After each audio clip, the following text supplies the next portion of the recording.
សមត្ថកិច្ចនៃស្នងការដ្ឋាននគរបាលរាជធានីភ្នំពេញនាថ្ងៃទី6 ខែមេសាឆ្នាំ2026បានបើកប្រតិបត្តិការបង្ក្រាបបទល្មើស Online Scam នៅបុរី Golden Key ដោយបានចាប់ខ្លួនជនបរទេសចំនួន27នាក់ស្ថិតនៅផ្ទះលេខ A01 A02 និង C09 ភូមិត្រពាំងស្វាយសង្កាត់គោកឃ្លៀងខណ្ឌសែនសុខរាជធានីភ្នំពេញ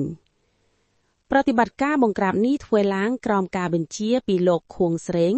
អភិបាលរាជធានីភ្នំពេញនិងលោកឧត្តមសេនីយ៍ឯកជួនណារិនអគ្គស្នងការរងនិងជាស្នងការនគរបាលរាជធានីភ្នំពេញរួមទាំងអាជ្ញាធរខណ្ឌសែនសុខនិងដោយមានការសម្របសម្រួលពីលោកសេងហៀងព្រះរាជអាជ្ញារងនៃអយ្យកតាអមសាលាដំបងរាជធានីភ្នំពេញក្នុងប្រតិបត្តិការដឹកនាំកម្លាំងចបង្ក្រាបទីតាំងខាងនេះដឹកនាំដោយលោកឧត្តមសេនីយ៍តូប៊ុនសុសិក្ខាឧត្តមសេនីយ៍តូសខេននាយកការិយាល័យប្រឆាំងបទល្មើសបច្ចេកវិទ្យា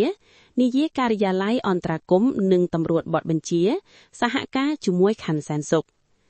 ក្នុងកិច្ចប្រតិបត្តិការខាងលើសមត្ថកិច្ចរកឃើញមនុស្សចំនួន27នាក់ស្រី01នាក់ចិនតៃវ៉ាន់23នាក់ស្រី1ចិន3នាក់និងម៉ាឡេស៊ី1នាក់